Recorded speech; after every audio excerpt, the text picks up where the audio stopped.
नाजरीन, आज मैं जिस डिवाइस का रिव्यू करने जा रहा हूं वो है Huawei Y9S, जो लास्ट वीक पाकिस्तान में इसकी लॉन्चिंग हो गई है। अगर इसकी प्राइस की बात की जाए तो Huawei ने इसकी प्राइस 42,999 रुपीज़ रखी है। तो मेरा ख्याल अब जल्दी से हम इसके रिव्यू की जानब चलते हैं और देखते हैं कि इसमें कौन से ऐसे लेटेस्ट जो फीचर दिए गए हैं। तो दोस्तों, सबसे पहले Y9S के इम्पॉर्टेंट सेलिंग पॉइंट्स की बात करते हैं, ताकि वो लोग जो इसको खरीदना चाहते हैं या फिर खरीदने का इरादा कर रहे हैं उनकी रहनुमाई हो सके। तो फ्रेंड्स, Huawei ने पहली बार दीगर कंपनीज के मिड रेंज फोन को टक्कर देने के लिए Y9S के display, front back cameras, internal storage और फिंगरप्रिंट सेंसर को फोकस किया है। डिस्प्ले की बात करें तो यहाँ आपको 6.95 इंचेस की नॉचलेस विदाउट कैमरा स्क्रीन मिलती है। इसका सबसे बड़ा फायदा आपको स्क्रॉलिंग कम करना पड़ती है, जबकि लॉन्ग और शॉर्ट टाइम वीडियोस और गेमिंग के दौरान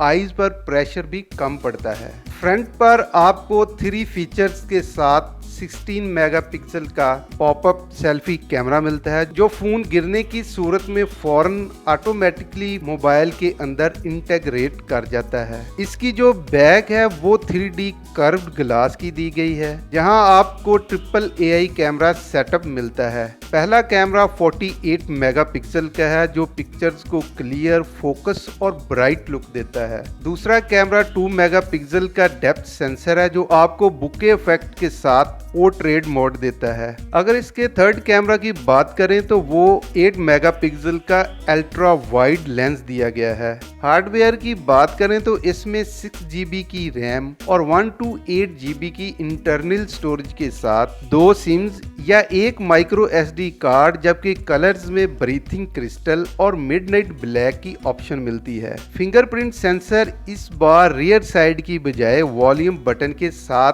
दिया गया है। Kirin 710F का प्रोसेसर यूज किया गया है, जो मेरे ख्याल में Huawei को मजीद अपग्रेड करना चाहिए था। फिर भी आपको गेमिंग, खासकर PUBG खेलते हुए कोई रुकावट नहीं आने वाली। बैटरी 4000 mAh की दी गई है, तब आपको यहाँ फास्ट चार्जिंग नहीं मिलेगी। तो दोस्तों, अब आते हैं इसकी फाइनल वर्डिक्ट की तरफ। मेरे ख्याल में एक्सीलेंट रीसेल और लंबी वारंटी के साथ ये फ़ोन हर लिहाज से स्टूडेंट्स और मिडिल क्लास तबके के लिए एक बहुत ही अच्छी ऑप्शन है।